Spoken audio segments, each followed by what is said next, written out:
Hello, hello, girls and boys. How's it going? Good, good. Let's see who's logged in here. Let's give it a couple of minutes for folks to join in. Okay.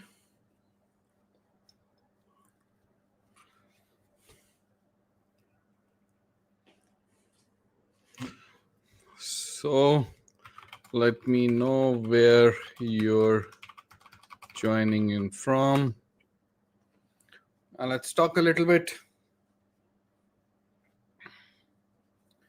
Where are you guys joining in from? Let's say some hi hellos and then we'll get started. Can you guys hear me okay? Just let me know.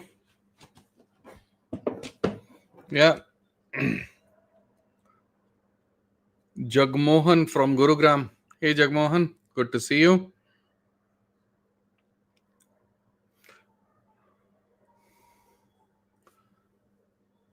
Just Karan Preet. Sat Sri Akal ji. Sat Sri Akal Jagparan. Good to see you. Payal.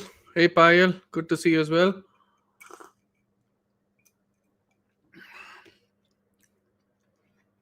Sorry, it's Himanshu again. My exams are going on. Then you focus on your exams, mate. What are you doing here? Monk blogger. Hello, sir. Hello, Monk. Good to see you.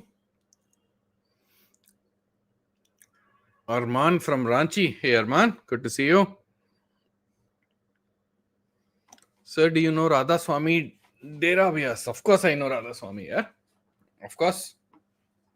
Yeah, it's a very big setup. I've been there many years ago, but yeah, I've been there. It's amazing. खाना बहुत सही मिलता है लंगर वहाँ पे बहुत सही है. Okay. Okay, let me share the link. Radha Swami ji. Yeah. I know for sure. Of course. All right. So let me share the link here so that you guys can join.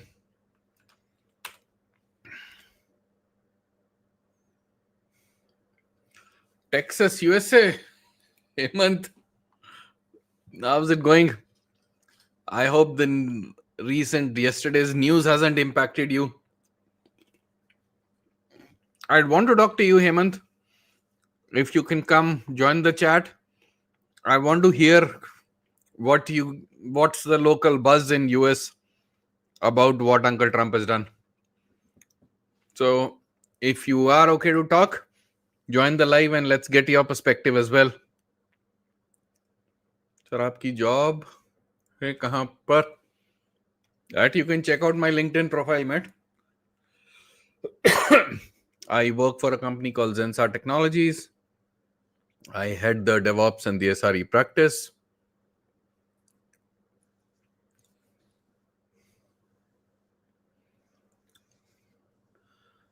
Hey, Richard. How are you, Richard? Hi, good, mate.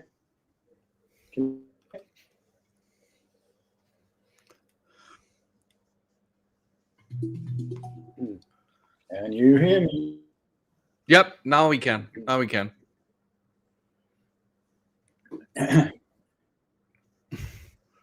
there's a very bad delay. See if we can improve that. Yeah, your net seems to be a bit choppy. Hey, Sudhakar. Sir, I want to say one thing. How do you spirituality for the growth? Everything going good now? Take me to book. How it can? Okay, we'll talk about it.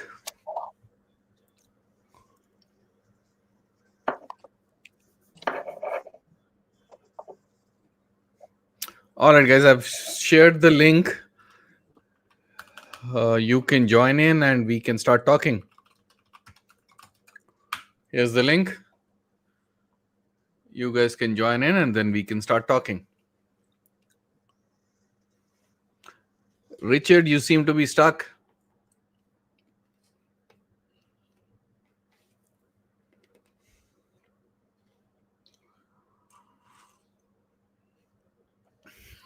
You nahi hai. Yeah. All right, you're back. This seems much better, Richard. Hi.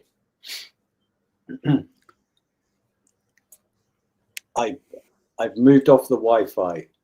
Is my voice coming through better? Yeah, this is much better. Oh, right. Great. Thank you. Thank you, Richard, for joining in. I appreciate that. And like you can see in the comments, you seem to be building your own little fan base here. Oh, dear. Can you hear me, Richard? Yes, I can hear you. Oh, okay. All right. We should maybe practice setting these calls up sometimes. It's a little bit clunky for the second time. Oh, okay. Now you're good. Now you're good. I can hear you better. It's good. Okay, excellent. All right. Sir, can you ask where does Richard work? You can ask Richard that when you join in. He can help you answer that question. Join the chat. You know the rules. If you want to ask a question, get your camera on, join it, and we talk. It's simple. Wife beater? Ooh. Oops. Okay, let's start with Mohit. Mohit, are you there?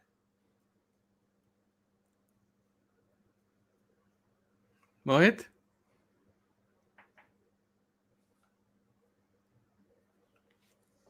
Mohit, can you hear me? Okay. Jagmohan.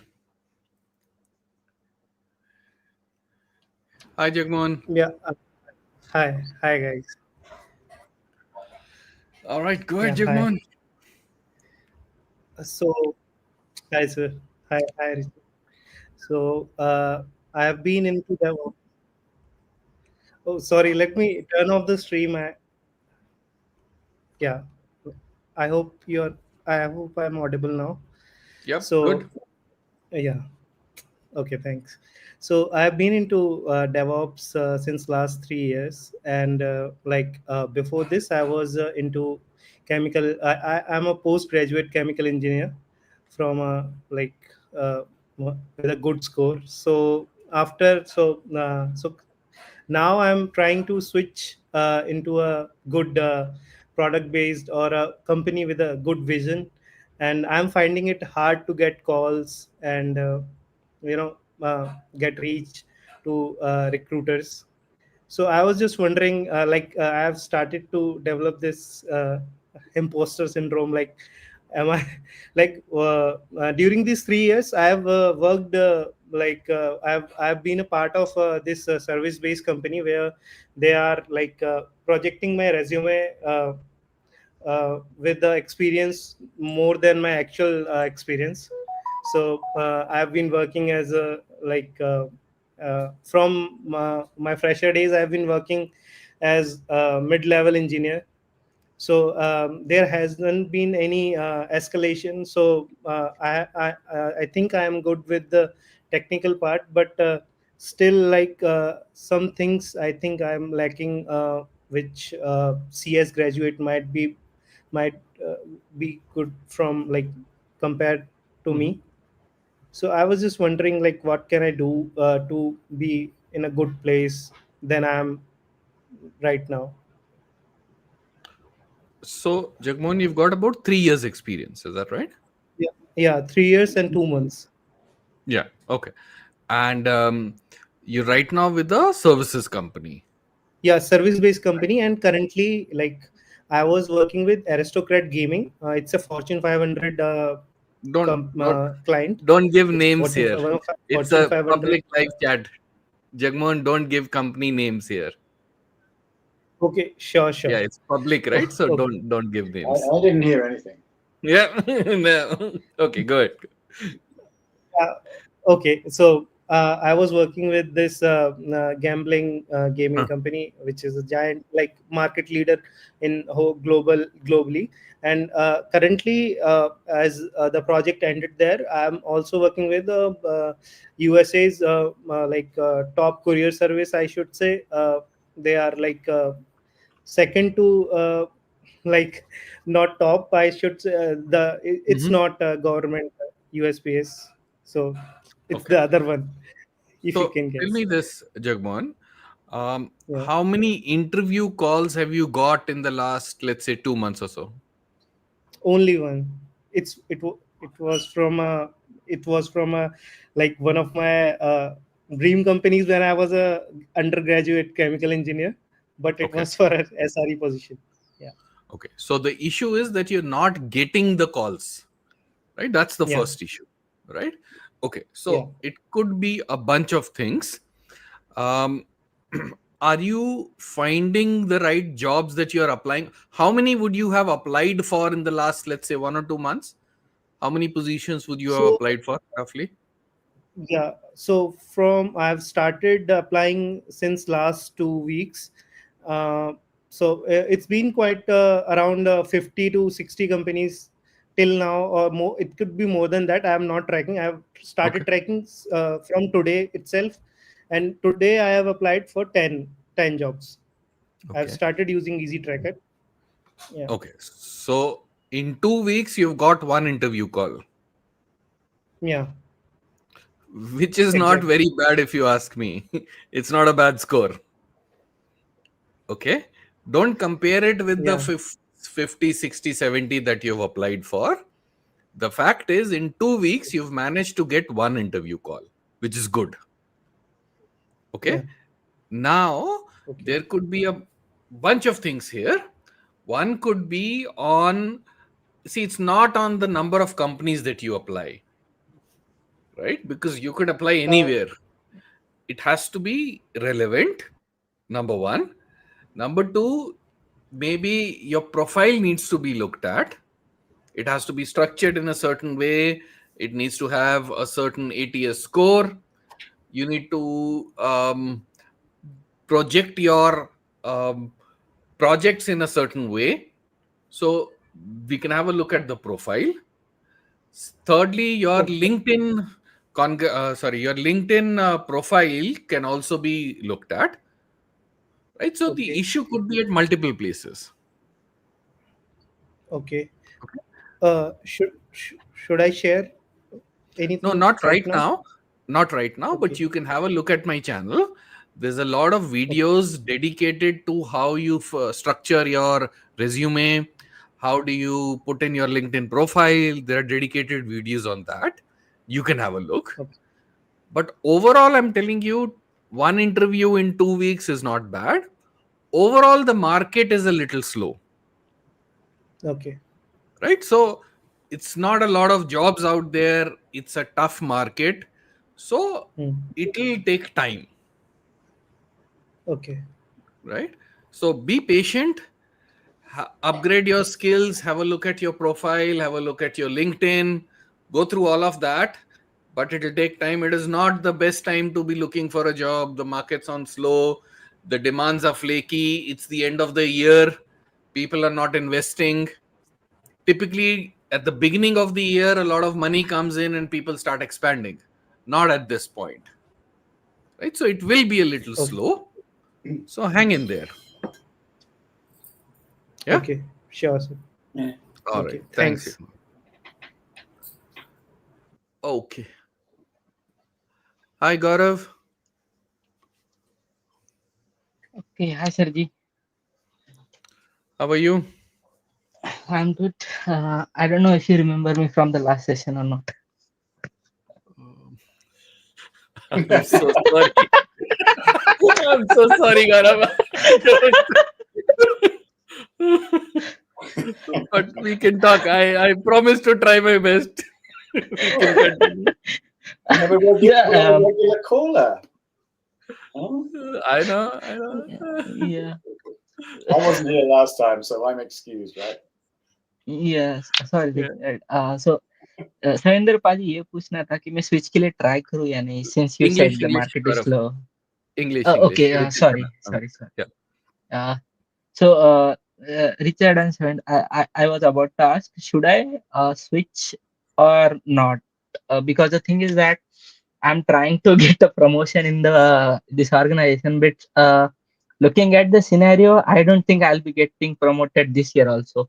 So that's the reason I wanted to know, should I go look for job hunting or stay at this one? That's Go ahead, Richard. that's That's for you.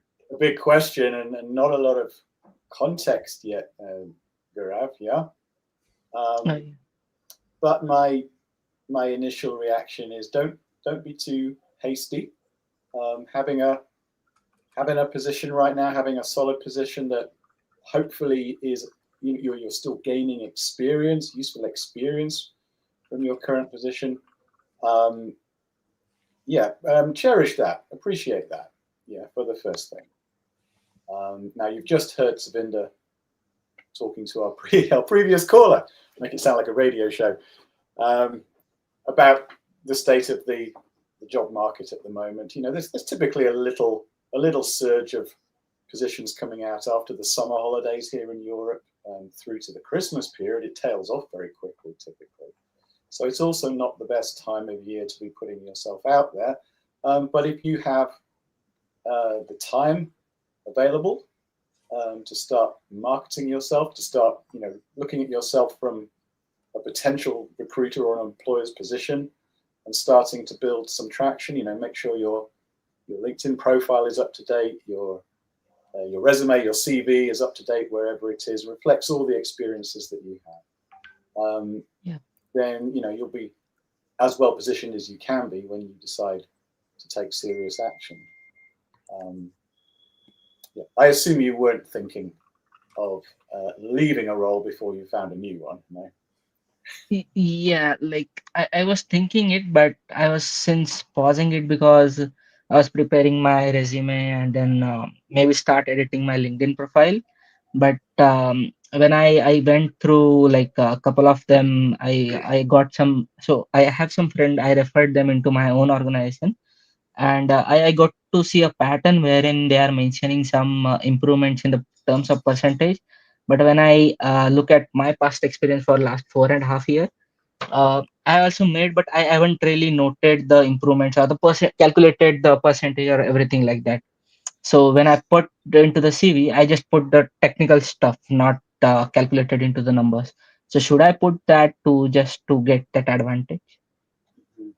Like I have to actually do the calculation and put it into the CV and everywhere. I really didn't follow that. I'm sorry. Okay. Savinder? No? No, what number are you talking about? I didn't understand, Gaurav. So any improvement that you do that does a cost saving or does improvement, Oh, right? right. Yeah. So people put up a number saying that I've made 20% improvement, 30% improvement like that. Instead of that, I was just putting the technical stuff, what I did to improve it, instead of putting the numbers out there. Mm-hmm. Sorry, I understand this time right. I love that sort of content in a resume. Absolutely love it when I'm hiring. So naturally, I would say yes.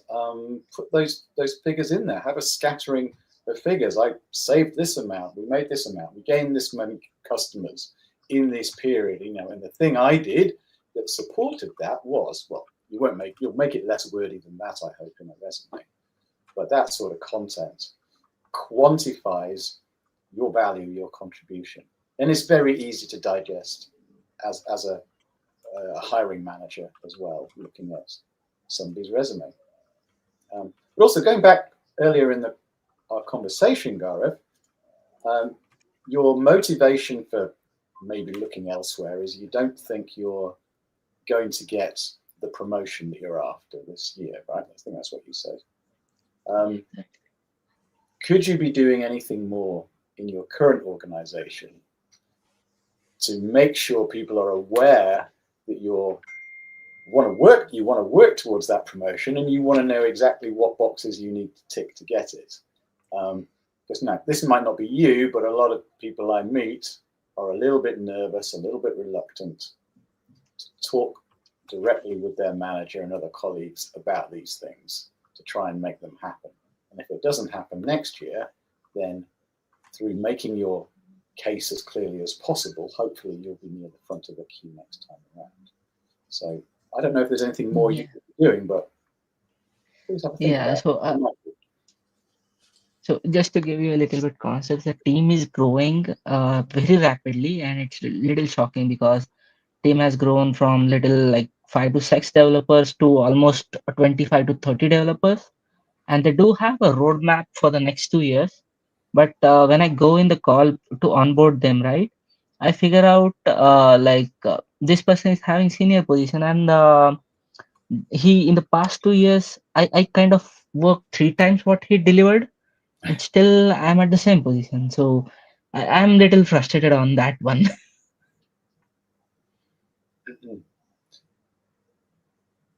Yes, situations do develop like that. I can't say if that's entirely the truth, and that's every perspective. But I think you can be taken for granted. Any of us can be taken for granted in an organization. So what I'm suggesting is try to prevent that from happening. Try to prevent that from going any further by making your wishes and your case for promotion as clear as possible, first to yourself and then to your manager, to your colleagues, and seek confirmation. Am I on the right pathway or not? Yeah. So it may help. So just to give you a context, Savinder already have a context from previous call, I guess. So whenever I go into a call, the person in front of me asks me only that, where do you see yourself in the next role? Who do you look up to? And I was like, I'm just 4 years into the industry. I don't know. You have to at least give me a path to at least give some kind of a target to achieve those couple of things, then you will be eligible or something like that, right? At least. How But I'm many not years getting experience do you have? 4.5. 4.5. Is that all at the current organization? Yeah, like the same role for the past 4.5. Okay. Do you have a clear idea of your career roadmap for the next, let's say, 2 years? To be very fair, not really sure, but at least I see myself in a senior role, at least. That's what I'm looking for. And other than that, I do have POCs, I do have designs which are really complex. If you go into the monolith, the application that I was working on, the monolith, and we were providing an application for a big data wherein people can go and do the reporting and stuff.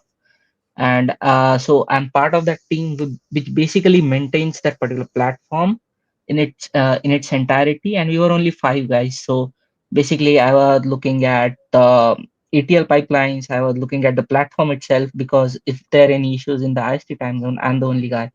So I had to go on the call, figure out what's really going on into the enterprise application, although I am not really familiar with the ROR.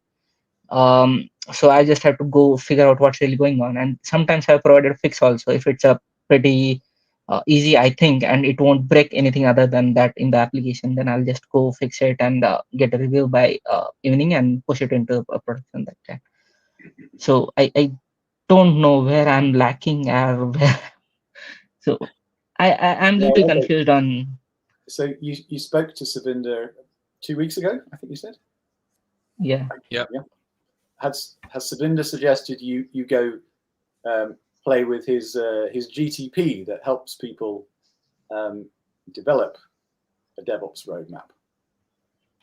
It helps you to identify the gaps in your skills that a potential employer or your current company might have already picked up on, and give you a pathway towards filling in those gaps and becoming a more complete, a more holistic DevOps engineer, and therefore somebody who's more in demand, more adaptable, can kind of plug and play into almost any organization.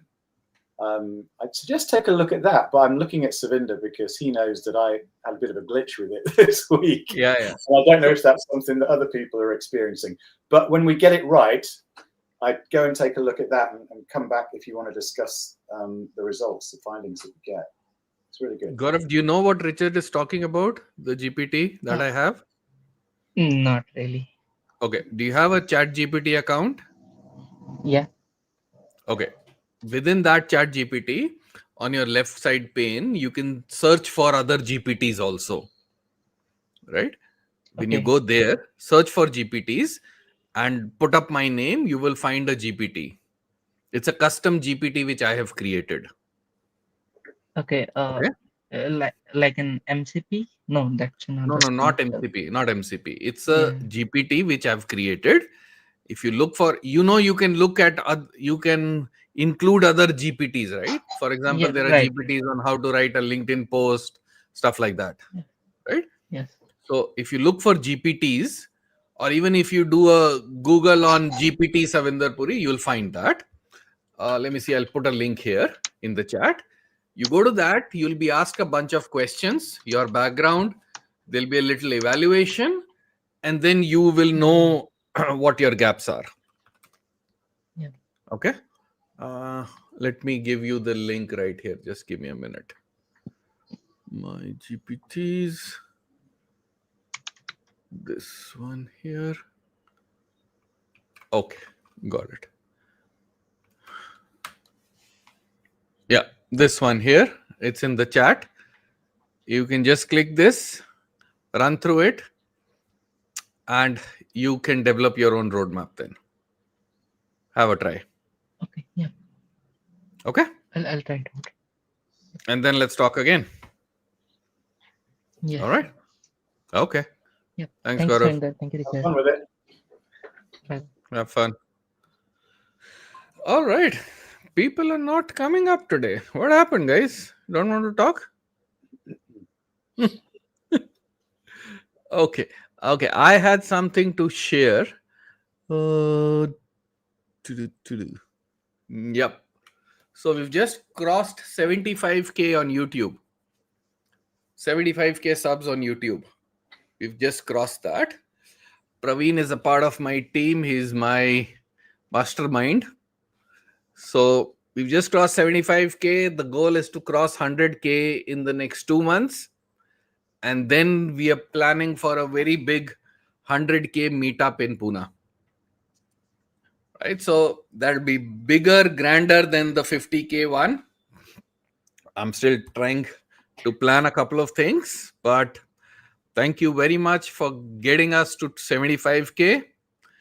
I need a little bit of push to move to 100K. Let's get that going. Thank you, everyone. Okay. Prem Pyar. Ooh. Hi. Hello. Okay. Chat GPT link. I will put it again here. You guys can have a look. Anybody else who wants to talk? It's showing offline. Huh? Is it? Not really. Shouldn't be. Check again. I just tried. It works. Try again. Let me know. Okay. Richard, I have a question for you. I'm sure you've heard the news of Mr. Trump putting up that 100,000 fee. Have you heard of that? Oh, this is in connection with a visa, I think. H-1B visa. Yes. Yes. I've only just heard about it. I read one line this morning somewhere. Okay. It was very close to having no clue what you were talking about. Okay, I'll give you the context. So yesterday sometime US time, President Trump has signed a proclamation which says any new H-1B visas must be accompanied with a fee of $100,000 per year per person. Right? So, which means if a company is sponsoring me, then outside of my salary, they have to pay a fee of $100,000 per year, every year, till I'm in the United States on an H-1B visa. Now, this is valid for all new visas. So far, it seems it doesn't apply for people who are already in the US on an H-1B visa, or they are transferring their visa statuses, staying in the US. It seems it doesn't apply for them. But since yesterday, there's been a lot of turmoil in the industry because of this. Because as you can imagine, the big tech has a whole lot of people. Last year, I was reading somewhere, there were about 400,000 H-1B visas approved in the US, and 70% of them are from India. China is next at about 11.5%.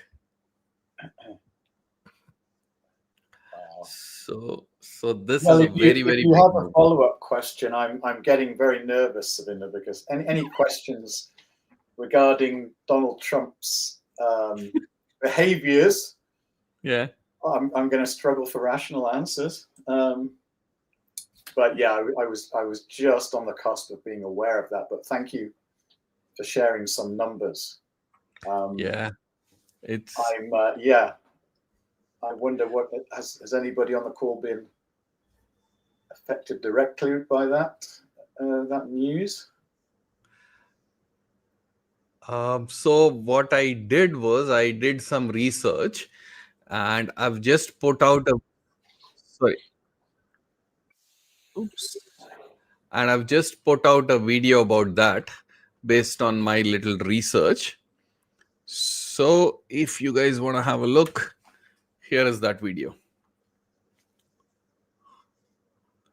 Okay, Jagmohan, why don't you join the call while we answer this question? Yeah, we want to talk to people. Okay. All right. So the question is, do you think after Donald's decision, talent pool in India will increase? So I've spoken about this in my video, but my initial thought is that it will impact a sizable number of people in the US. What will also happen is, and see, you have to understand, this is just one decision.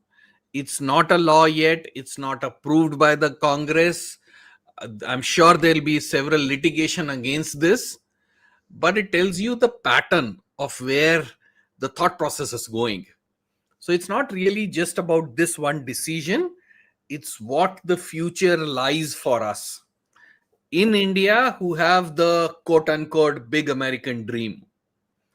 I was also watching other people, and I got to know that they're saying that there will be a shift of students applying to US universities that will start changing now. Because with these kind of rules, if getting a job in the US is becoming more difficult, then why not stay in India and do your higher education? So to your question, Jagmohan, I think people will start backward migration. People will start coming back to India. So the job market will get tougher in the short term in India. Also, the other thing to remember is the reason this has been put is that not to send everybody back home. That's not the reason. If you think about it, if you're really, really valuable to the company, and if you're generating 5x, 10x the revenue as against your salary, then paying $100,000 is not such big of a deal. So, which means the 1-2% top people that remain in the US, it'll be very, very good for them because they are the creme de la creme for which a company is willing to pay $100,000 extra every year, which means the company is making $500,000 back of the work that they're doing. So I think that's the right way to look at it. If you have that level of skill, then nothing can touch you. But in the short term, there's going to be a lot of turmoil. People are going to come back. There's a lot of uncertainty. All of this is going to happen. Okay. Ravneet. Hey, Ravneet. Oh, we have Vladimir Putin join us. How nice of you, Vladimir. Thank you for joining in. Should we study machine learning with DevOps as ML? Guys, join the chat and then we answer. You know the rules. I don't take questions on the chat. Join the live. Hey, Ravneet, how are you? Hi, hello Savinder. Hi, Richard. Hello. Hello. I'm good. How are you? Very good. Thank you. How can we Well, help? thank you. I'm pretty much in a confusing situation right now. So I'm in the UK and I've got just like 4 months left on my visa. I was supposed to be sponsored by my current employer. I work in retail, but something's gone wrong and it's not happening anymore. So my degree is in I have a physics degree and a master's in physics, which was 10 years ago. And I didn't have any stable career so far. And I did my master's in business analytics again 2 years ago. And post that, I've mostly worked in retail because I have had a child post that. So I was not able to work full time in my chosen field. So now with the short time left and the visa rules constantly changing here, it's very confusing. So I was thinking what to do so that I pick up a field, because I have to work anyway. I have to upskill, I have to do projects, I have to rework everything from scratch. But to do it in a field where the possibility of having a visa, having a visa sponsorship is higher. So it zeroed down to two things: either go for data engineering or for DevOps. So I thought to start with DevOps, but the thing is that I don't think it's a very new entrant friendly field, I would say, because I have no tech experience. I have no background in, say, cloud or DevOps at all. So I thought it's not a very feasible option to try DevOps, especially when I don't have a lot of time on hand. But I just wanted to get a second opinion from you. That's it. All right. Richard, do you want to take that? Yeah, I'd love to try and help. Hi, Ravneet. Thank you for introducing yourself and your situation. So you're in the UK, where I am, of course, and I think you said you've got 3 months left on the current visa. About 4.5, yeah. And I'm sorry, 4.5. You're expecting it not to get renewed. And I think if that is the case, then I think you have, is it maybe 6 weeks or something to make other arrangements or find an alternative sponsor. So it's not a big time window, is it? Right. And sorry, I may have missed something, but what is your technical skill set today? It's basically more of towards the data side. So it's data visualization, Tableau, R, a bit of Python. I'm good at C++ and data structures though, but that was before my data degree. And so it's more of a data stack than anything else. See, I think I just come out of an organization that was a fintech startup, effectively. We had many data engineers data analysts at that organization. Our product was historical market data. People can look up on LinkedIn if they want to know what I'm talking about exactly here. And at least within that organization, the data engineers were as valued, if not more, than the DevOps engineers. So maybe you already have those attractive, marketable skills, and you haven't recognized that potentially. And I look at, from your position, I look at DevOps as a bit more of a generic toolkit that could open the doors into many other organizations, rather than it being the silver key, the obvious answer to your dilemma. So I'm thinking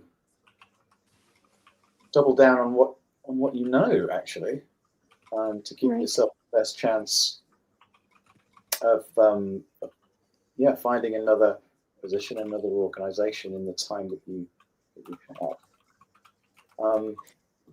But obviously we don't know a good deal about each other at this point, but that's my first reaction. I think you're right about DevOps being something that you're unlikely to master and persuade someone else that you've mastered it in 4 or 5 months or whatever from the start. So, but I tell you what, when I've been hiring DevOps engineers, attitude is so important. If somebody convinces me that they're really going to enjoy and appreciate doing the DevOps thing, which is a bit of a niche mindset, I think, right? You're not an engineer who's showing off the latest web technology. What you do tends to go fly under the radar quite a lot, but the people that enjoy working in that territory understand how the different major components fit together, have a clear vision of what a DevOps capability ought to be, can often talk themselves into organizations and get started. So I'm not really giving you a clear answer here, because I said, yeah, the data engineering sounds really compelling and valuable. But if you do decide that you want to look at the DevOps, then just focus on being able to talk the talk about it and hopefully persuade recruiters and resourcing managers that you're genuinely interested in the subject, and see where it goes from there. Thank you. Actually, I did try. I started with learning a bit of the DevOps journey. So I got this custom GPT by Savinder. It's fab. It just feels like I'm talking to you in person. So did it work? use that. Oh, you tried that out. Fantastic. Yeah, Okay. I did try that. I have one question for you then, Ravneet. Do you have a paid Pardon? GPT account? Do you have a paid GPT account or a free one? I have a paid one. Okay, Richard, sorry. We have to find Nothing something. wrong with that, Ravneet. I tried to use the same GTP with a free account, and I didn't have enough interactions before it cut out for me and said, come back tomorrow. Yeah, it did cut out. Like the first time I used it, I was on a free tier. So it did cut out in between. And then it was not as good. But then after going on a paid plan, I got it redone. So, but talking to it does really seem that I'm listening to you live. Okay, but that means then I thought it'll work on the free account. I didn't know about this until Richard pointed it out, which means I need to make another variation which uses lesser number of tokens for it to work on a free account. I'll work on that. Yeah, so you have to wait for it to renew so that you can still get a high quality response. Yeah. I know. Okay. Yeah, Okay. So, right. okay, cool. All right. So, Ravneet, I had a question for you. Right. How familiar are you with Python? Not very. I mean, not with the libraries and stuff. It's been a long time. I haven't Okay. redone like the Python, but I'm okay with coding like in general. So I've used C++ back in the day when I was doing my Hmm. physics degree, and Hmm. again in my university in during my business analytics. Also, I took up a module on advanced data structures and algorithms Okay. in C++ itself, Understood. but no Then Python. my suggestion to you would be to drop DevOps. Right. Right? I'll tell you why. The Mm-hmm. problem statement in front of you is you have 4 months to crack your next job. Right, sir. Right? Let's say Less three than and a four. half months to Right. be keep it safe, right? Yeah. Because any day more than 3.5 months puts you in a lot of pressure which you don't want, Correct. right? Three and a half months with your kind of background is not enough to learn DevOps to crack a job in DevOps. Mm-hmm. Very tough. So let's Right. not go there, right? Mhm. What I would recommend you to do is between R and Python, whichever you're Mm-hmm. more comfortable with, pick that up and do a 2 week course on that, Okay. right? But do it from a data science perspective. What I mean Right. is learn about NumPy, learn about pandas, focus on Right. that area of Python and R, Mm-hmm. which augments your current skill, Right. and upgrade your resume to more of a data, almost like a data scientist kind of a thing, Right, right? sir. Where you not only understand analytics, you know Python, you know R, you know these libraries, and create a project, use AI, GPT, Vercel, whatever you can, and create Mhm. something fancy which you can showcase. Have it live. Okay. Okay. This you should Yeah. be able to do in about 3 weeks, ideally, if not 4 weeks. Yeah. Learn something quick and dirty, make some project which has a beautiful visualization, throw a ton of data at it, make something beautiful to look at with a lot Mm-hmm. of data crunching which you can showcase, and then Mm-hmm. update your profile and then start applying immediately, Right, sir.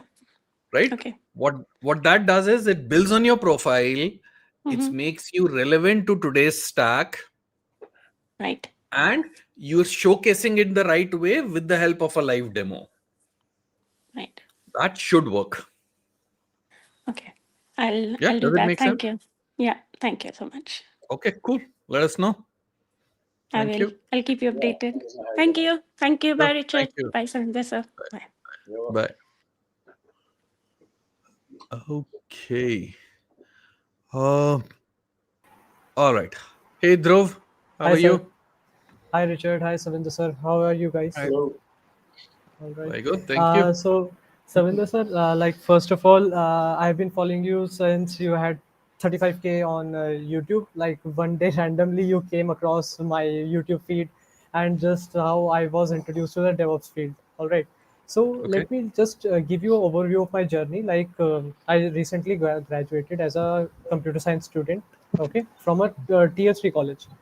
So Mhm. like, very average student, like, no fancy stuff going on, like simple MERN application, CRUD applications, till the end of my college. So Mhm. like, after the college, my, like, the eyes open, and you know that the world is growing so fast, and you're still on there, on the there. Mhm. So yeah, I picked up like a bit. So learned Munstack properly, and recently cracked a remote job. Like, it's to be honest, underwhelmingly paying me, but like, yeah, I was able to crack this job. So this was my journey. So yeah, like, basically my question to you is like, I have recently started in the DevOps field also. Mhm. So currently, I have mastered my computer networks basics. Like, these are required for this DevOps field, all right. And I used your GPT just for the info. I used your GPT, so it gave me a roadmap. I learned the computer network basics, and now I have learned about the Linux. Like, launched an Mhm. EC2 and worked on Linux a bit, quite bit. Okay. Like, managing user permissions, folders, SCP, doing SCP, and all. I have done all these things. And Mhm. moving on to like I'm thinking of moving on to first Docker basics, so that by the end of this month I would be able to dockerize my MERN application on my EC2. So this is my roadmap for now. Firstly, I want to ask you that what should be the best way to learn DevOps? It's okay, it's all right. Like I am learning the basics from YouTube. There are tons and resources on YouTube.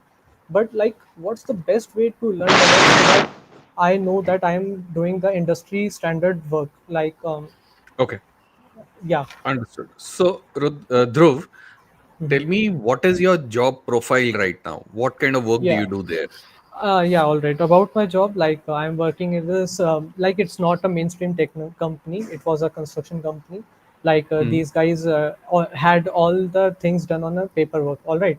So mm, moving on, as they are growing, they have been getting lot of projects. So they are building an ERP platform type, so that they can digitalize everything like procurement of materials and all.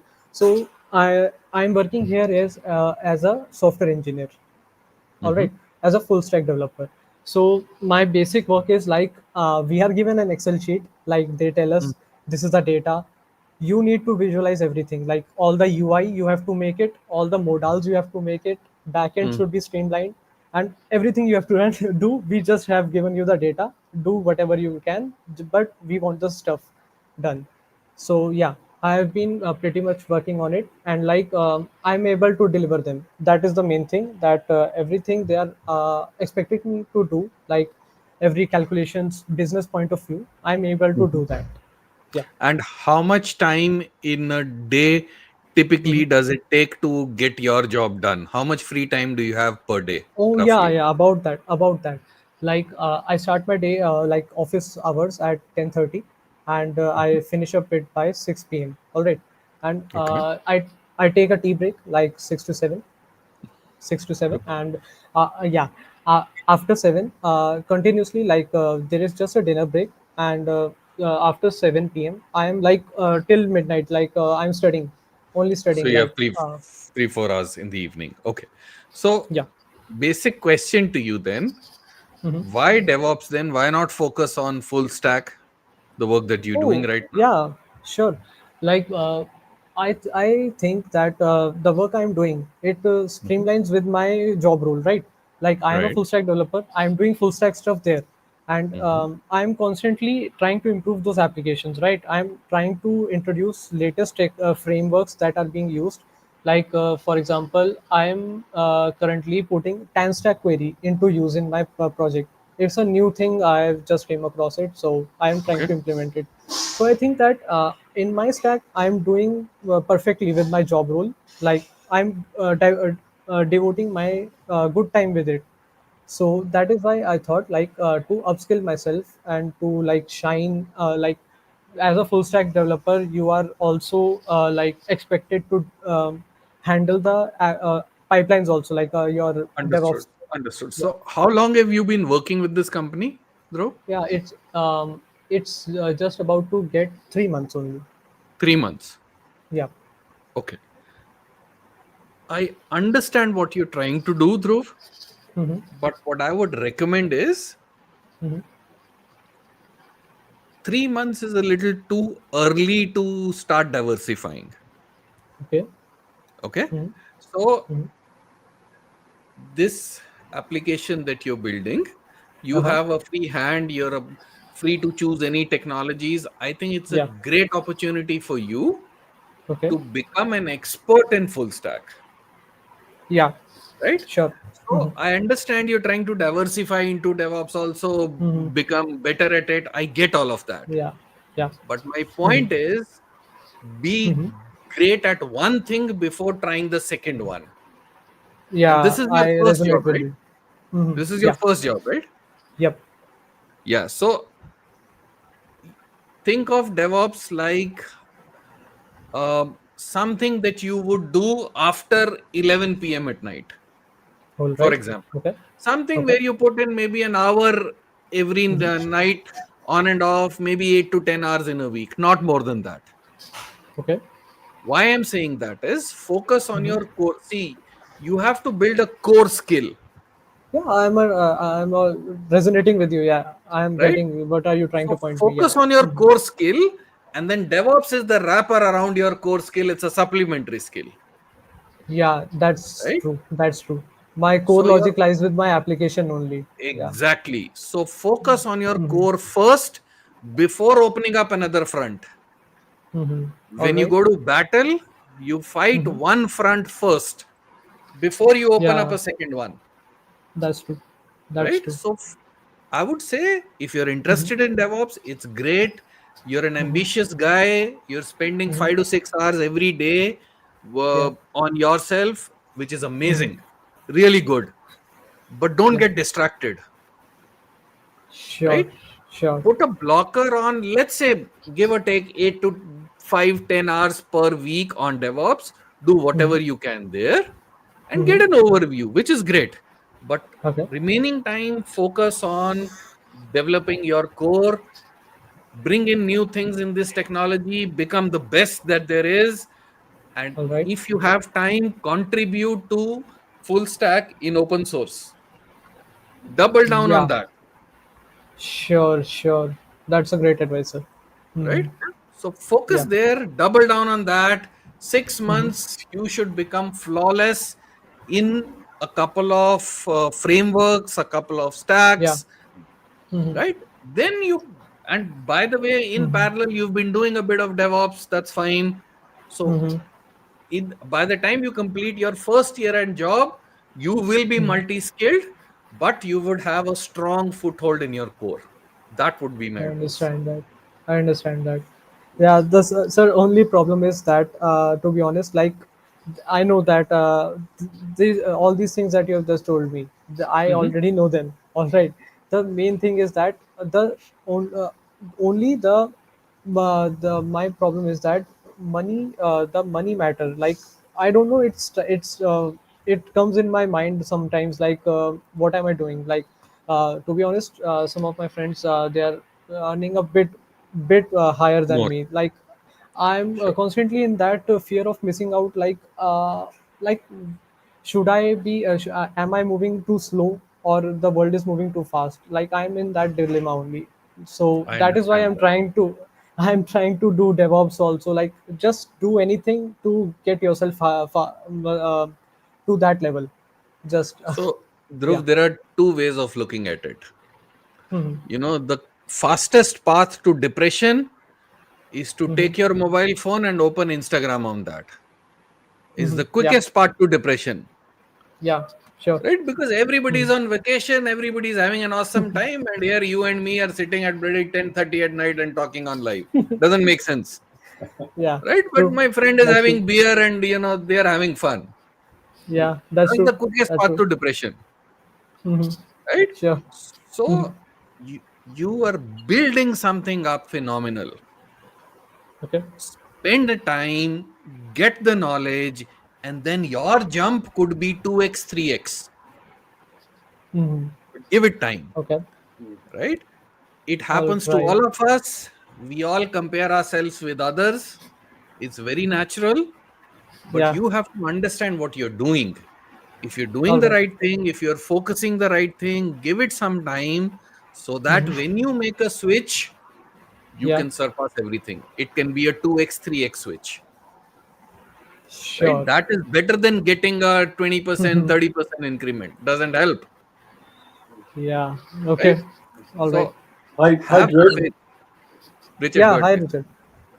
Okay. Would you like to get a slightly different suggestion? Yeah. Yeah. Sure, Sure. Sure. sure, Sure. sure. Okay. This might be a waste of time, but I'm wondering No. the No. No. Yeah. product that you're working on Mm-hmm. today, Mm-hmm. is it in production? Yeah. That's in production. How long has it been in production? Like these guys have been building it around 2 years. That's been 2 years. Okay, so it's pretty well established. Yeah, you can say that this organization that it's a core construction company only. So they have been deploying these projects in their projects also. So it's more of like one feature gets made. If they don't like it, scrap it. Let's make it again with our own requirements. That's the thing going on. Like continuous changes are there. Okay, okay. Yeah. So what I'm thinking is, Mhm. If you want to start to differentiate yourself as Mr. DevOps, Okay. then start to think about configuration management challenges. And what I mean by that is Mhm. this product is in production and it's probably in a staging environment and maybe some Yeah. testing environments and Yeah. Yeah. Yeah. engineering Mhm.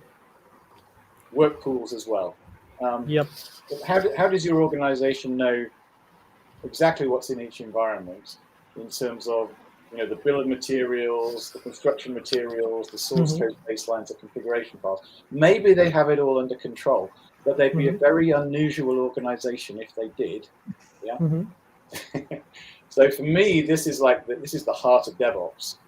It's this Okay. orchestration challenge of keeping Yeah. the engineer. Well, it is and off. Right? Keeping those two things tied together Mhm. so that the other one knows exactly what the other one's doing. Yeah. I'm not Yeah. explaining it very well, but Mhm. there may be challenges there that you would be interested in helping your organization to improve. And that's where you Mhm. might think to focus. If you really want to go and dedicate Mhm. some percentage of yourself, your time, your Mhm. efforts towards Mhm. DevOps. That's Yeah, it. sure. That's a good idea. That's a great idea, actually. I can work on it like constantly, like when I'm working. So I really get these ideas like why are these guys don't do this, don't do that. So yeah, like I can also like side by side work on these features and maybe someday show them like I have made this like so yeah, that can be a good add-on for me. That's great All advice. right. So Dhruv, Yeah.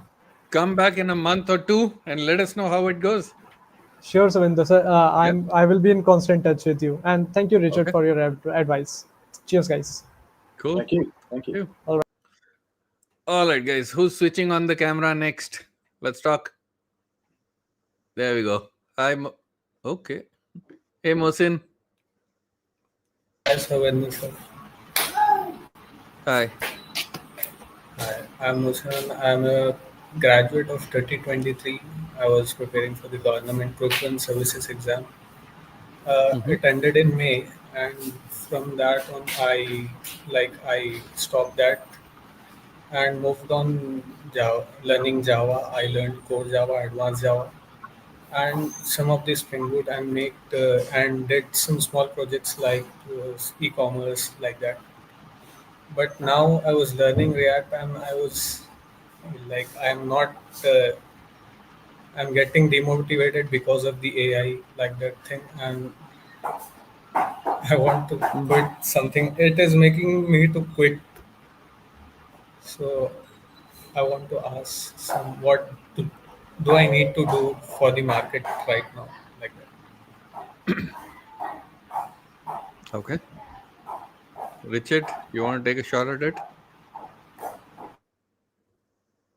Hi, Mohsin. I didn't capture enough context yet. There was quite a lot of background noise when you were speaking. Let's see. So you're a graduate of 2023, I think. Yep. Yes, sir. Kind of recap. And what was the certification that you mentioned there? You I'm a did quite BTech recently. graduate. Sorry. Look, I'm a someone's BTech dog keeps graduate. barking right at the moment you speak. Sorry. Say again, please. I'm a BTech graduate of 2023, pass out of 2023 in CSC. BTech graduate, Richard, computer science. Hmm. Computer science graduate, engineering. Computer science. Sorry. Yes. Okay. Good. And you say you're getting demotivated. Just tell me a little bit more about that. Where were you aiming to be by when? Like by by the next 6 months, I want to join any company that would be giving me an opportunity. Like because I have got a gap of 2 years now. And you're feeling you're getting put off because of all the hype around AI. I think you're probably picking up the mood in the room, which is that AI is a threat to technical jobs, particularly junior ones. Yes, We yes. talk about that a lot in these sessions, and Savinder does a lot of good work on YouTube and other places to try and keep you all informed the best he can on the situation. Look, I'd say to you and anybody that AI is as much an opportunity as a threat to be hopefully embraced, to make all of us potentially more productive and more valuable contributors to our organizations, or for whatever purpose we choose to put them, to put our efforts towards, right?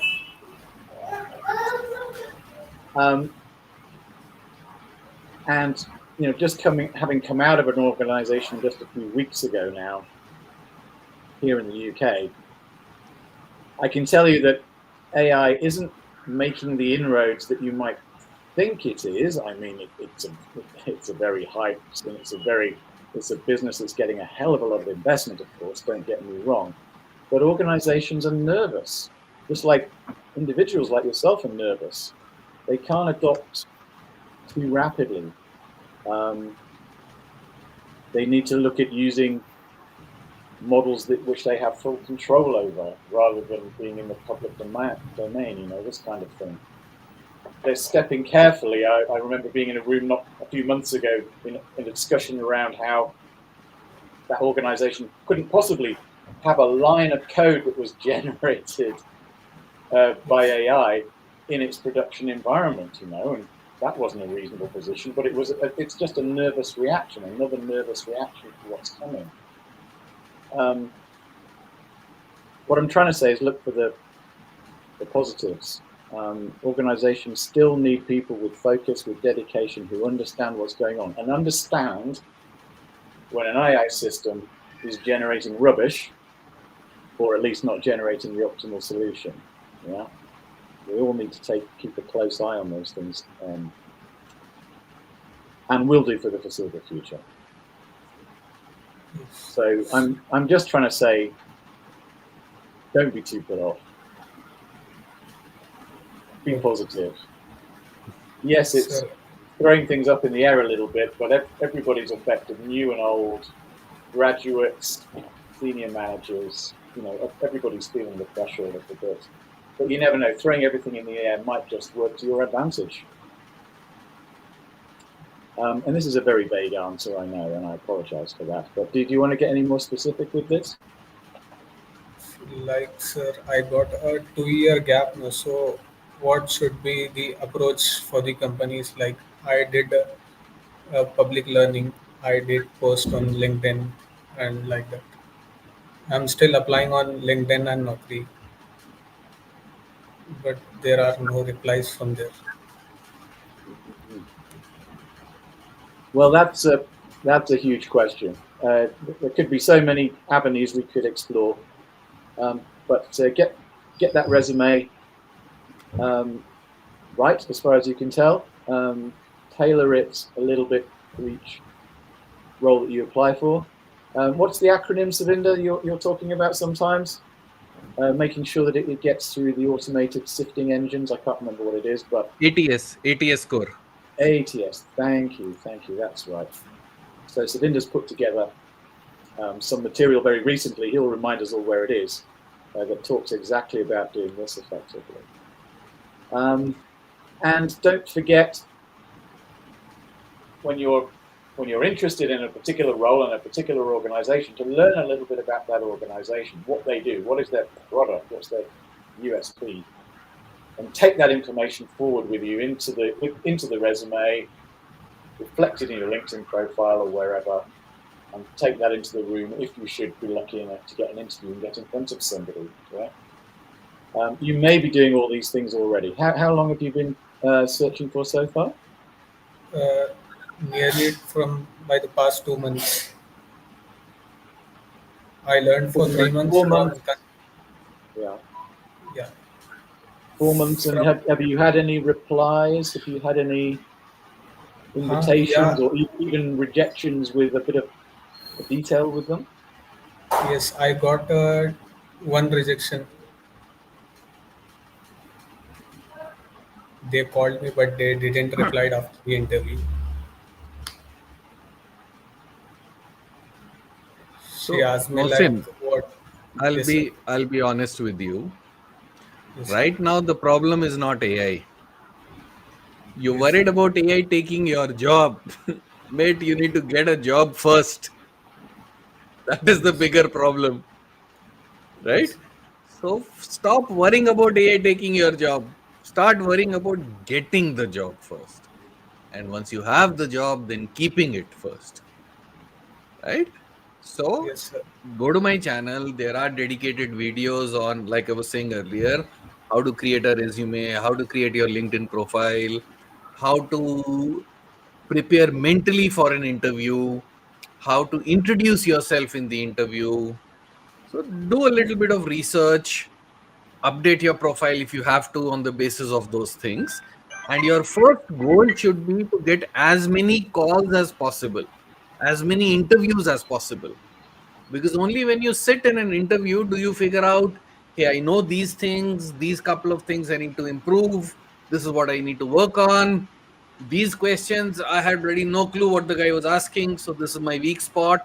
You will create that map when you apply for 3, 4, 5 interviews, right? And then you build from there. So your first goal should be to get as many interview calls as possible. Once you do 3, 4, 5 interviews, you will know what are your gaps. Start filling up your gaps. You will automatically keep getting better.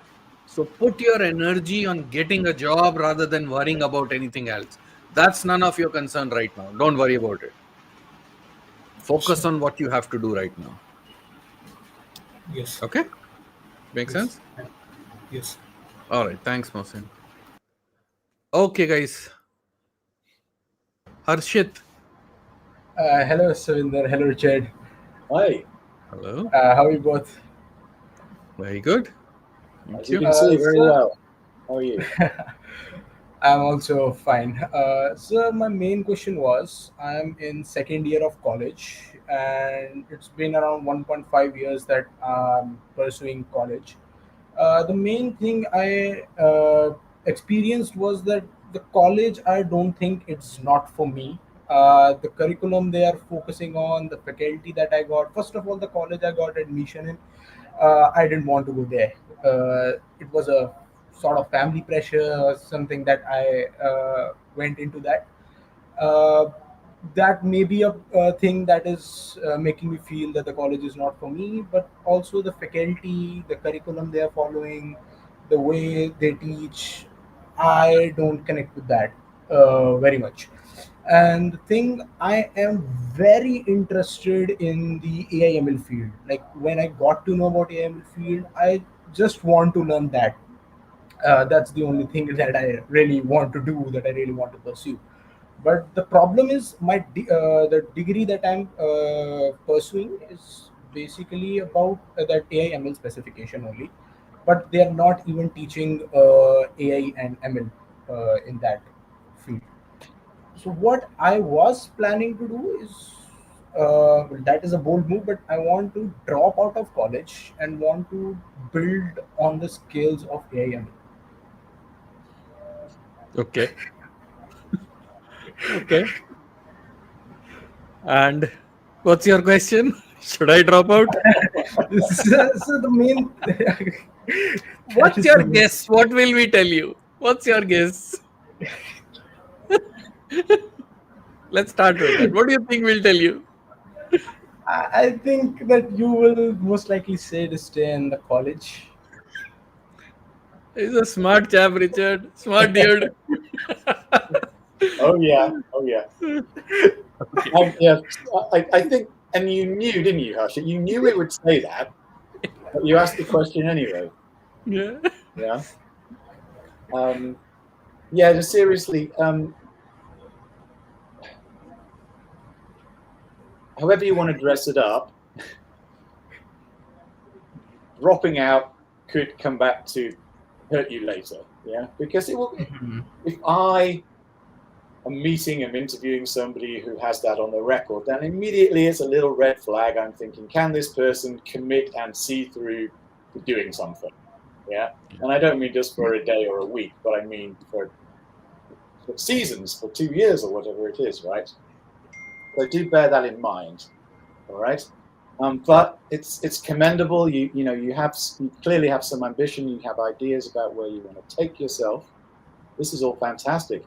Can you find some time and energy to be investing in your where their interest really lies? You mentioned machine learning. You mentioned AI. There's a field. I don't know. It's emerging or it has emerged already. ML Ops, there's another of those acronyms or those names that we have DevOps, we have Data Ops, we have ML Ops. You stick anything in front of Ops now, and there's probably a position somewhere in the world for you. No, if you really want to put your invest as much as you can in AI and in machine learning, and you're here on a DevOps forum today with myself and Savinder, then get familiar with ML Ops. Look at understanding the life cycle of data sets, of models, of experiments. I think it is how they all relate to each other. A lot of shops these days are starting to use something called what is it called? Airflow, Apache Airflow, to orchestrate the life cycles of those different entities in machine learning environments. Yeah, so invest some time in reading about that. Become fluent in telling a little story. And the day you get to sit in front of someone in an interview, you you hit them with it, right? And I think you'll be very surprised and pleased with the results that you get, and that conversation will go somewhere. So yeah, just because you're in college working on that particular curriculum doesn't mean, I hope, that you can't also do a bit of reading along the lines of what's really fascinating for you at the moment. And that message for anybody really. Ultimately, if you think machine learning is going to take over the world, then get on side with it and start specializing in the skills, the engineering skills, the operational skills that are required to maintain those environments. Yeah, no harm in that. I've heard it's a growth industry. All right, Harshit, let me ask you a couple of questions. Right, so the first one, what's been your marks in the exams so far? Would you, on a scale of 1 to 10, what score would you give them in your engineering exams? So if I can, in first year, I got a CGPA of 8.8. 8.8? 8.8. Okay. Yes. That's good. And the second year is still going on. I haven't reached the mid-sem. Okay, cool. So that's a good score. In a week, how much time on an average do you spend to get to 8.89 CGPA? Be honest. A lot. A lot. And the main thing is, for 8.8 CGPA, I'm mostly focusing on the college work rather than my what I want to do in the AML, like extra skills and all that. How many hours in a week can you scrape out of your college work without impacting the CGPA?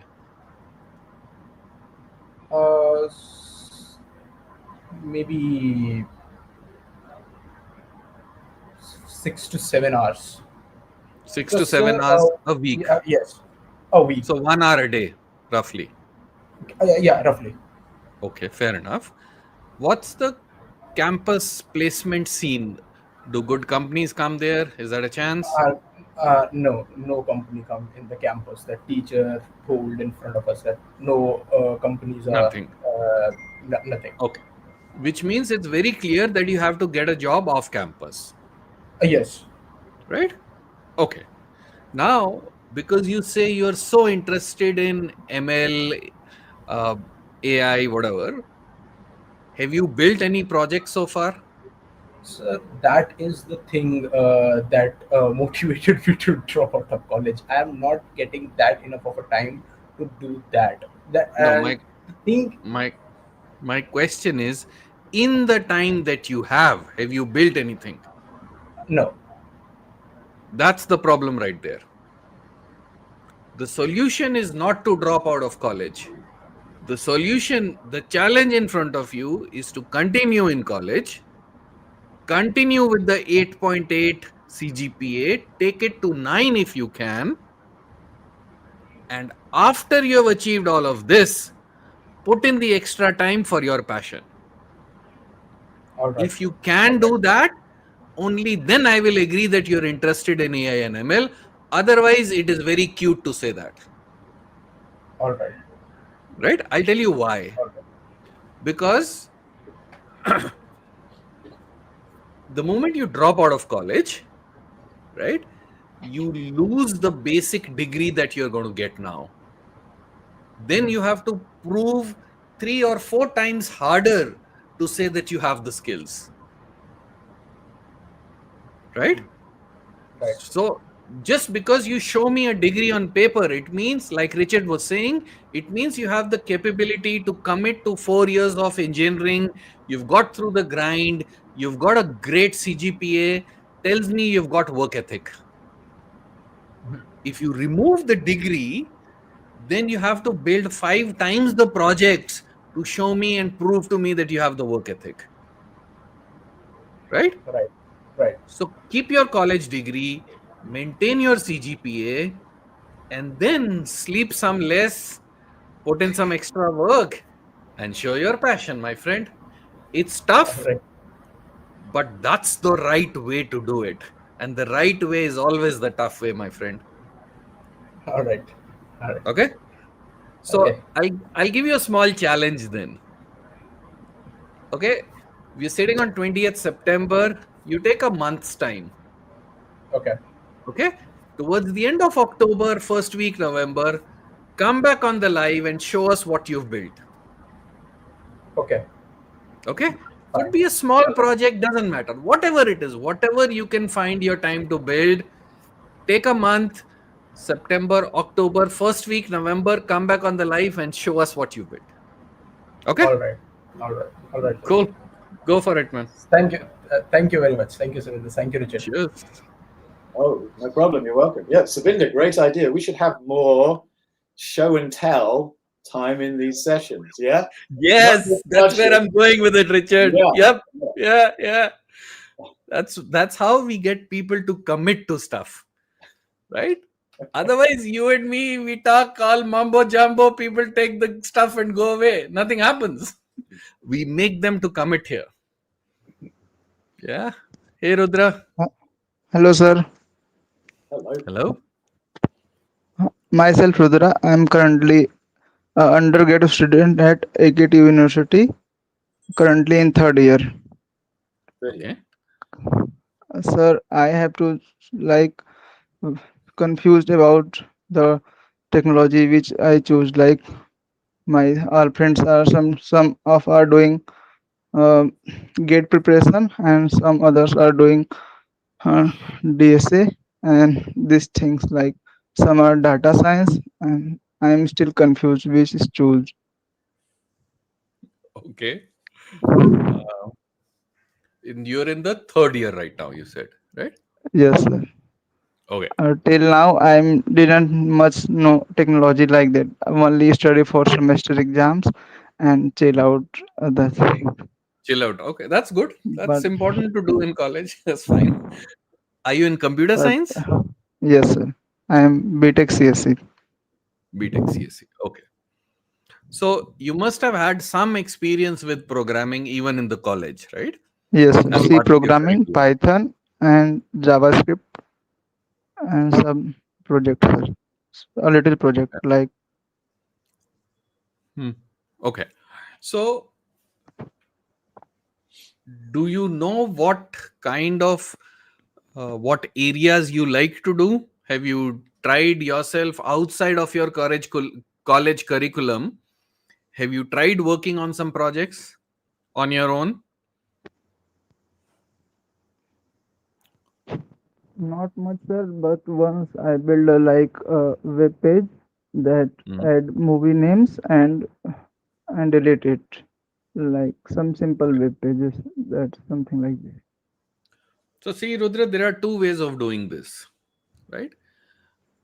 one way is to try out different things, right? And then see which one you like. Now, the issue is you're in almost at the mid of third year, Yes, sir. right? In 6 months, you will land up in the final year, which means you already should be thinking about your internships, your placements. You should already be thinking about that, Yes, sir. right?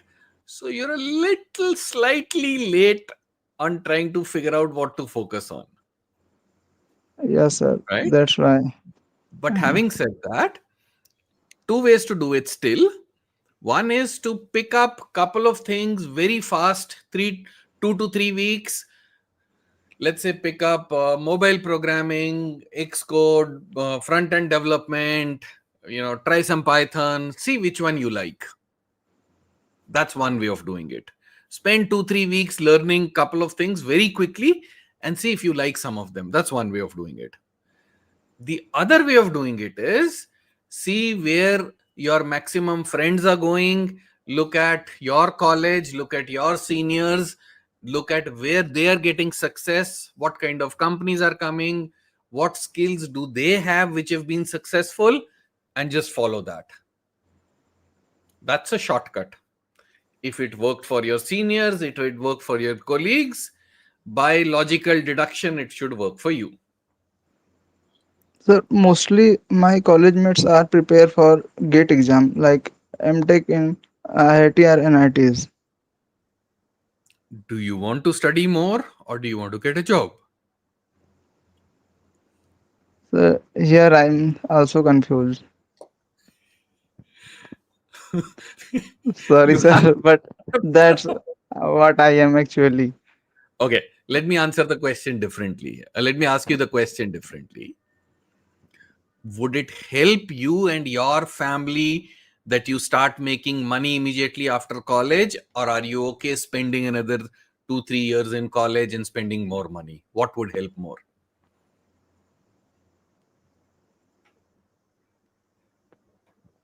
Sir, both works for me.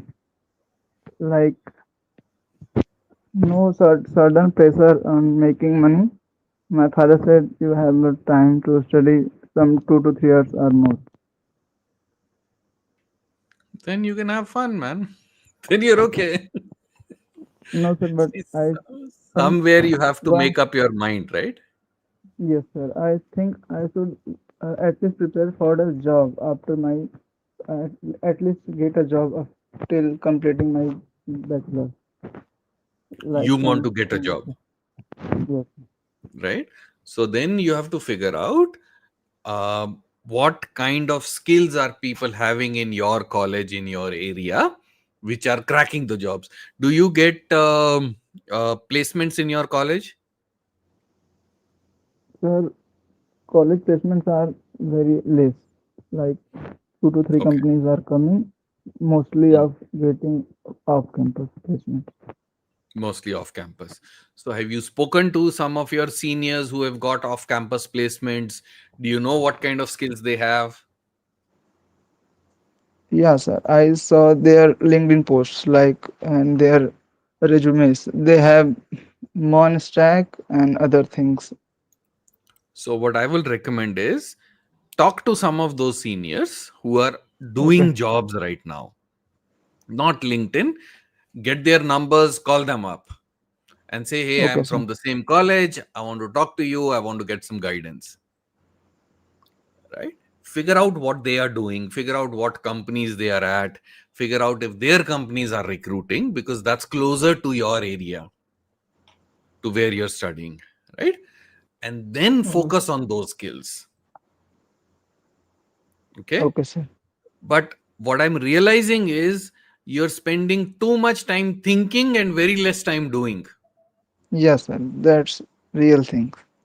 Correct. So that I can figure out. So stop thinking and start doing. And when you start doing something, either you will like it or you will hate it. If you hate it, stop it. But that's the only way. Otherwise, you'll spend another 6 months thinking and you'll be in the final year. Yes, sir. Yeah. Yeah, Start I got taking the more point. action. Like 2 to 3 things try and that things I like and go deep in it. Correct. But do more action, stop thinking. It doesn't help. Try something, Okay, do something. It'll work, it'll not work. That's okay, but you will move forward. okay, sir. Okay? Thank you, And sir. stop watching videos on research and this guy said this and that guy said this. Go Yeah, easy. these things. Okay, sir. Yeah? Okay? Yes, sir. All right. Thank you, sir. Thanks. Okay. Hey, Ravi. Hey, hello, Richard. Hello, Savinder. Hi, Ravi. Oh, Hey, so let me first introduce me myself. I am 22 pass out, and I have done my BTech in computer science. After that, I got my internship in as a junior programmer, as in Golang and Python developer. After working 4 to 6 months, moved to the cloud domain. It was a good project, and the company have that, so I moved into that. So I have worked for 1.5 year in that, and this was a cybersecurity domain project.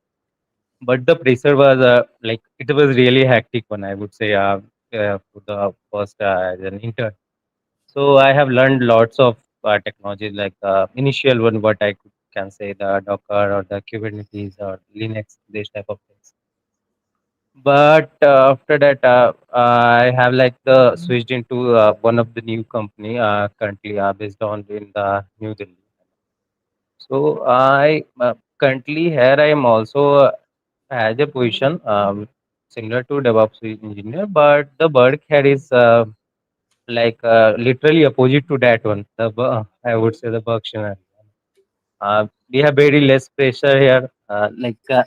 Only have a little bit deployment or kind of release in management. So, what my uh, questions is related to uh, how one can switch again to the similar L2 DevOps or something L3 for the support one. Since I must say that I am not uh, good in implementing the whole end to end for the bigger infrastructure projects or something Richard, you want to go ahead? Hi again, Ravi. I caught some of that. I didn't catch every word, but I understand that you're wondering how to go about moving up to, I think you called it a level 2 or even a level 3 like DevOps that. role. So I take it you consider yourself at level 1. That's probably the bottom of the ladder, so to speak. I imagine you're a bit of a help desk situation. Is that fair comment? Dealing with issues or trying to deal with issues in the live environment, that kind of thing. Is that part of your day-to-day? Currently, my day-to-day activities it's have the less environment, less challenging, I would say. It has the occurred a little bit of GitHub pipeline, like the most simpler one. And in previous projects, so what I have, it was much more complicated. Hannah. So at that time, I feel uh, so much overwhelmed, for that thing. Hmm. But now again, I have to to move again in the career, grab those things and learn those skills again. So are you associated now with a product which is more mature, more stable than the one you were working on before? Yes, right. Okay? Well, my first observation is I've been in that situation. I'm sure many people on the call today have been in that situation, because this is what a career is like. Yeah, sometimes the churn, the change, and the innovation is overwhelming, and then things calm down for a while. Yeah, and to be a truly rounded engineer and a contributor, you really need to be comfortable with both extremes and everything in between. So based on that being your situation, if I were you, I would not be thinking, oh, alarm bells. I'm not experiencing enough change, enough excitement, enough innovation right now to keep me happy, or to serve my longer term goals, if you see what I mean. Wouldn't necessarily be getting too worried. But in order to move up that ladder in an organization, what I say to people is, can you become the master or one of those masters in some element of the technology stack that your organization uses? Yeah, it's a simple concept, isn't it? But if it's done effectively, it's a shortcut to you having conversations with people where you're giving them guidance, you're giving them advice. People start to see you from the perspective of a leader.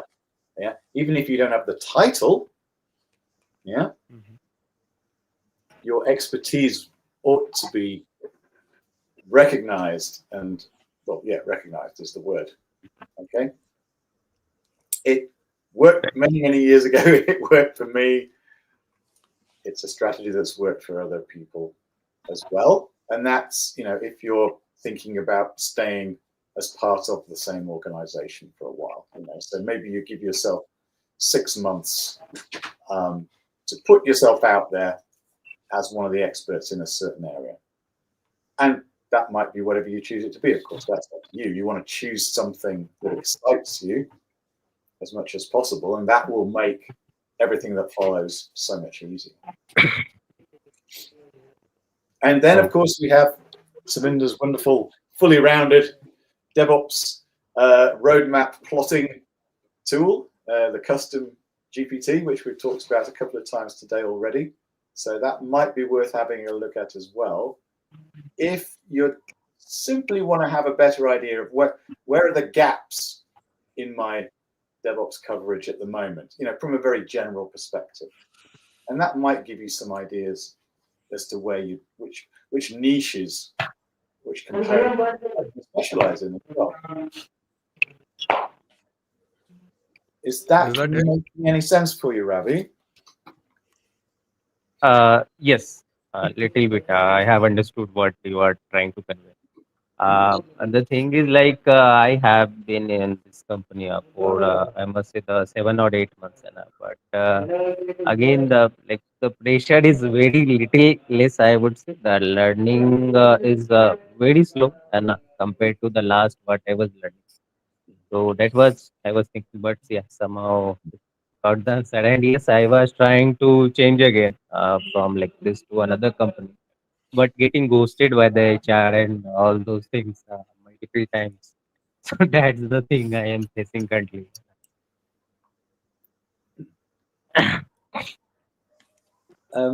Yeah. So if the rate of change or the amount of uncertainty is not that high at the moment, then hopefully you've got some brain cycles you can be investing in, as I suggest, specializing, become a respected expert or closer to in the area you're choosing, right? Take that opportunity. That's simply my suggestion for you to think about. Okay. All right, Ravi. Anything else? No, sometimes I also think should I move into the some other domains, since my company here have like little bit of operational domain also, like pre-sales or the sales. So maybe should I try that domain? So can you have the guidance on that? Pre-sales. Well,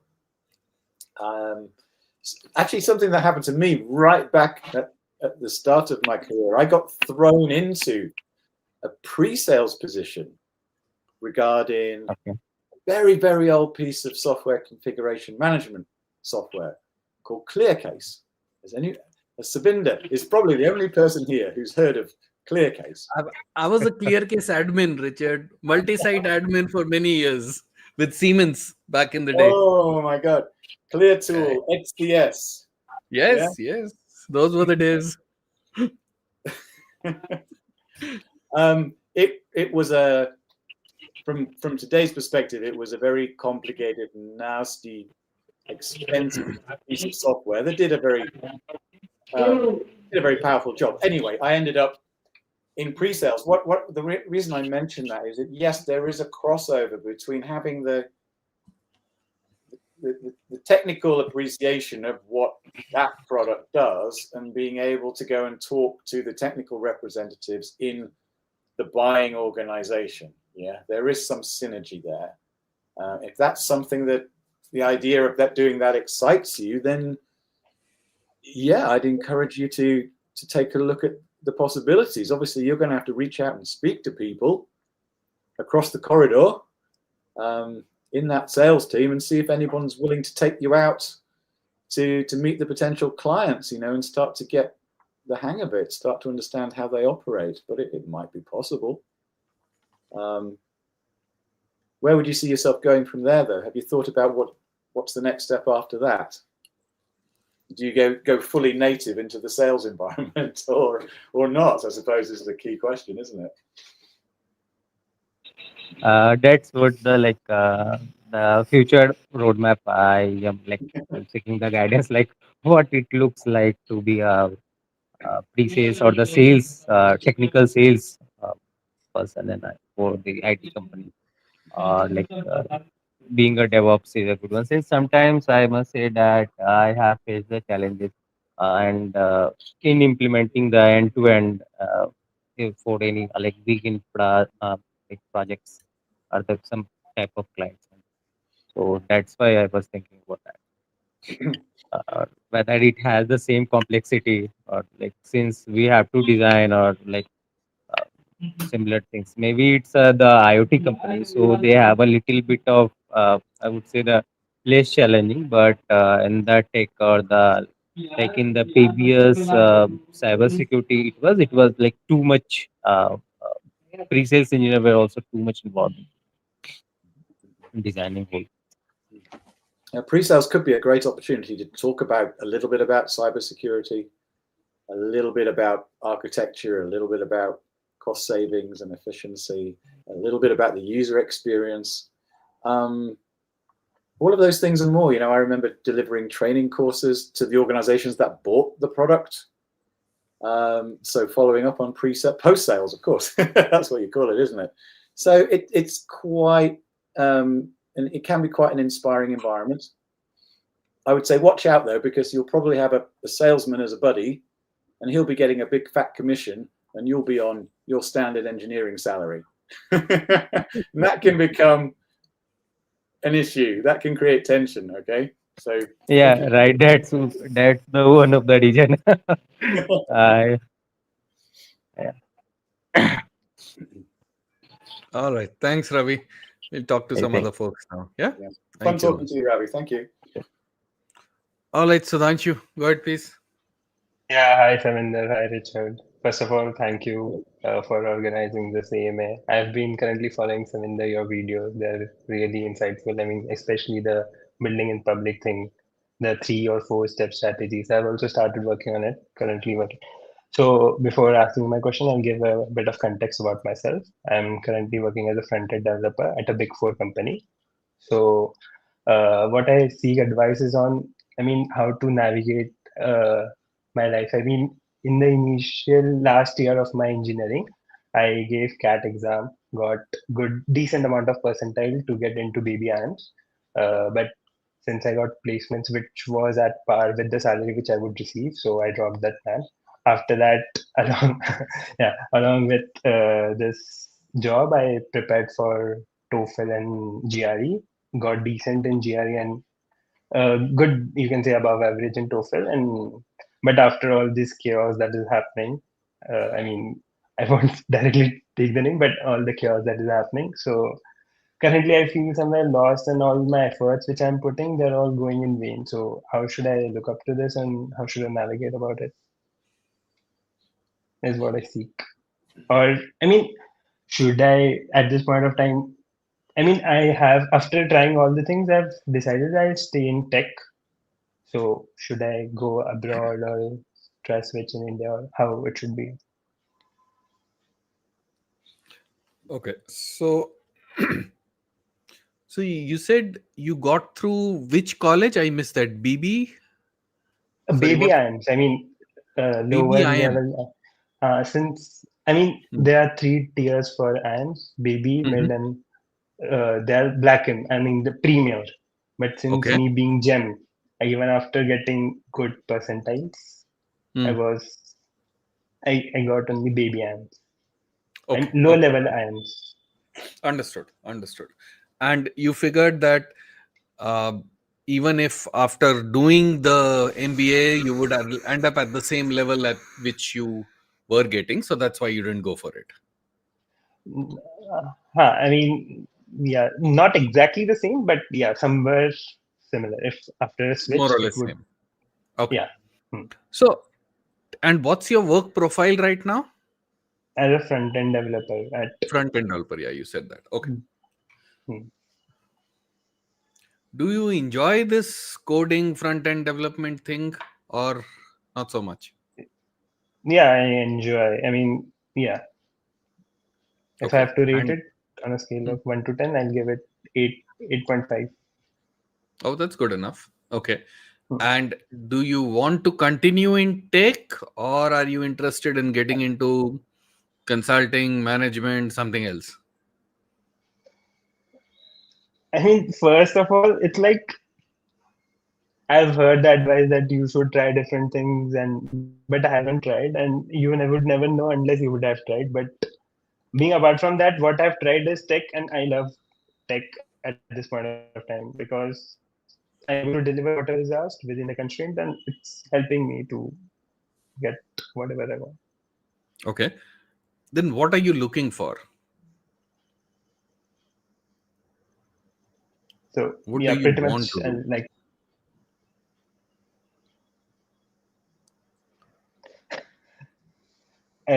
to maximize my earnings as soon as possible. I mean, this would be a very wrong way to put it, but rather be blunt and seek No, that's guidance fine. There's for nothing what wrong in to. making more money. It's perfectly okay. It's a good goal to have. Why not? Yeah, Why not? yep. So, Okay. hmm, And if you continue to stay in tech, right? hmm. What do you think is the fastest way to maximize your earning? Until now, I was thinking go to US, get a Mhm. degree, and get a job there. But those things are shattering. I mean, those circumstances are looking shattering to me. So now the countries which are remaining apart from that, they are more or less. I mean, they are having a significant higher return as compared to India, but that significant is not very significant, which would be if I would have gone to US. So Right. that's what I'm saying. So, see, what you're talking about is a 3 to 5 year horizon, right? Hmm.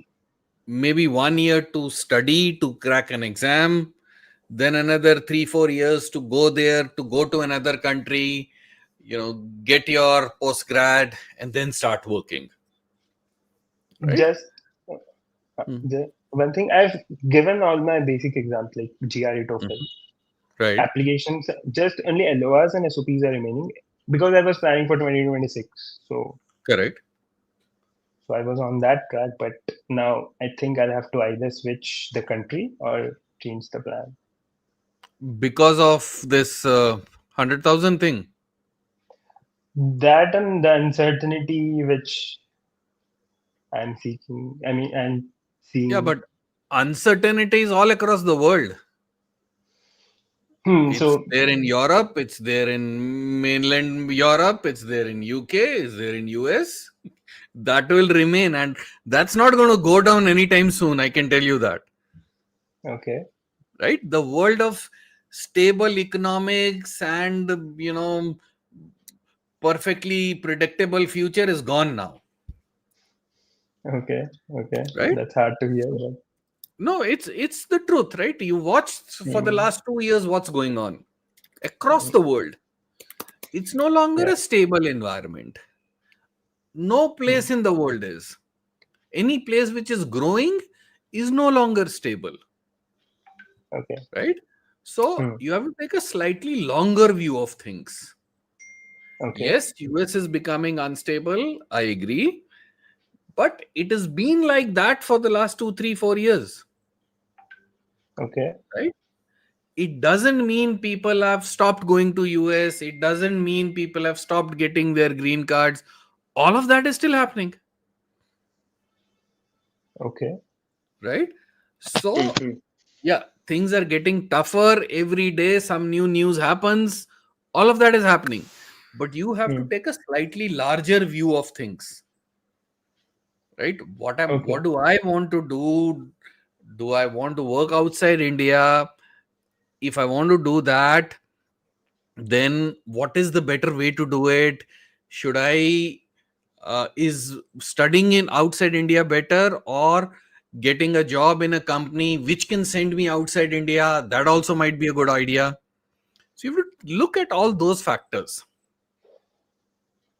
I mean, that's what I seek now. I mean, which according to you would be your POV is what I want to know. So if I were in your place today, I would probably not venture out to study to another country. Okay. I'll tell you why.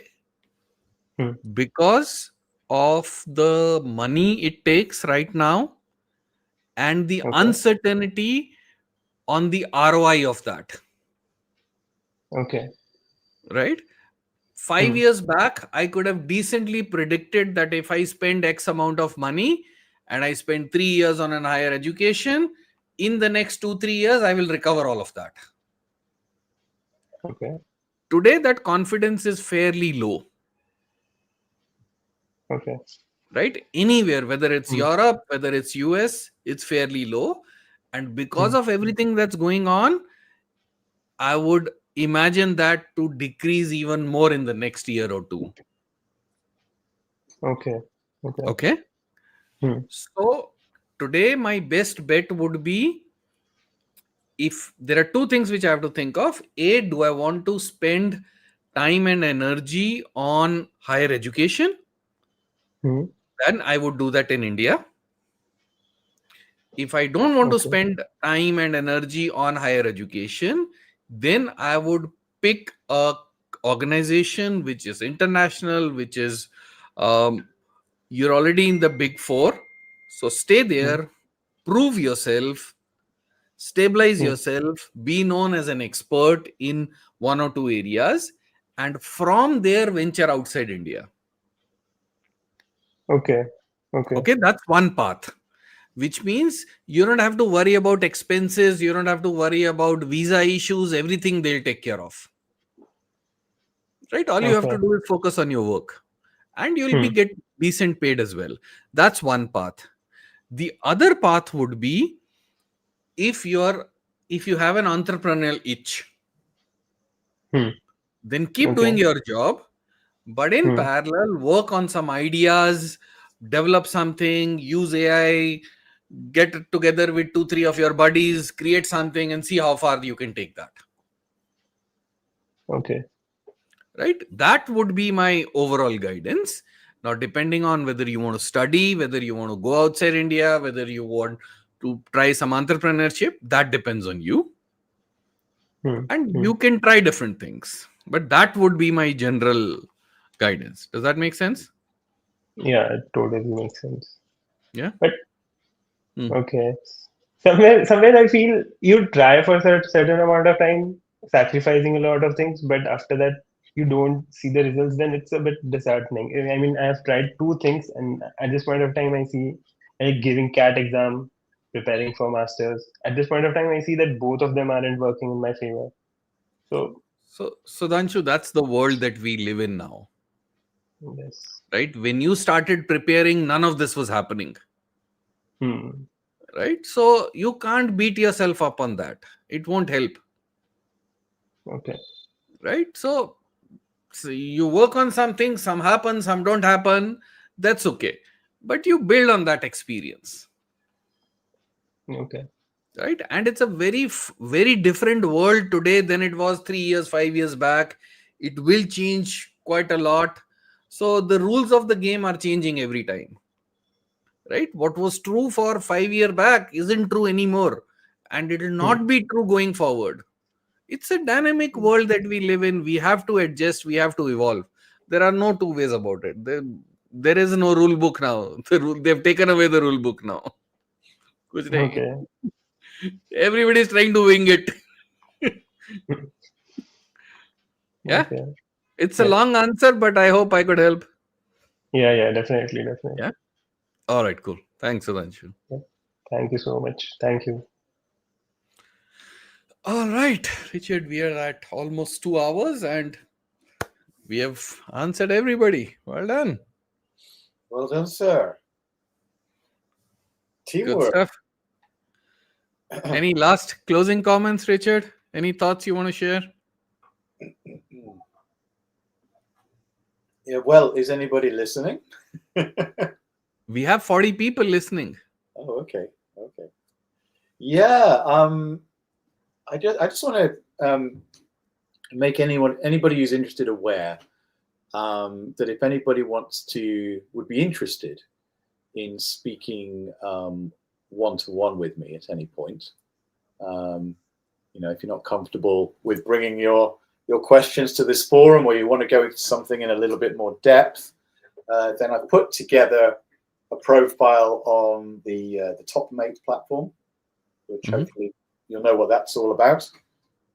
Actually, taking the lead from Savinder himself, who did this a few months ago, I thought I'd put myself out there to see if there's an audience, if anyone would like to chat, basically. And it would be helpful for me if people do get in touch, because those deeper conversations will tell me a little bit more about the kinds of challenges that you guys are facing, particularly in the IT and the software engineering market at the moment. So please do reach out. Yeah, that's what I want to say, Savinder. Unless you can think of another way to put it yourself, you know what's going on.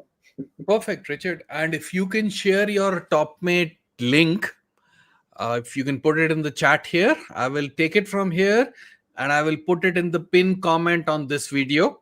Okay. So that when people look at it, we can do that as well. Cool. Let me That'll see be if I helpful. can get that sorted out for you. 1 second. Right.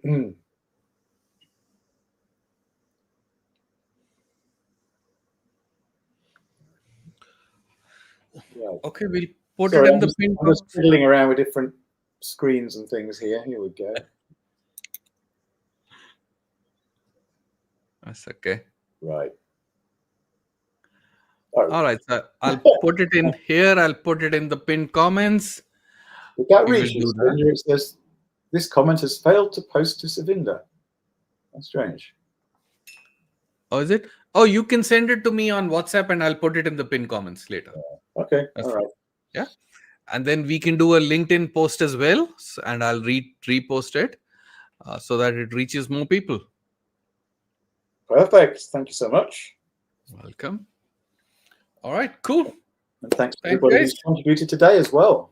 It's been Thank another you very great, very much. positive session. I'll be back for the next one, hopefully, if Savinder will allow me. Of course, Richard, it's your channel. Most welcome. Anytime. And I really think that idea of getting some show and tells going would be wonderful. But where do we start? Yeah. Yeah, we'll see. We'll see. All right, guys. Thank you so much for joining in, and we'll see you in 2 weeks. Cheers. Thanks, Richard. Bye. Everybody, take care.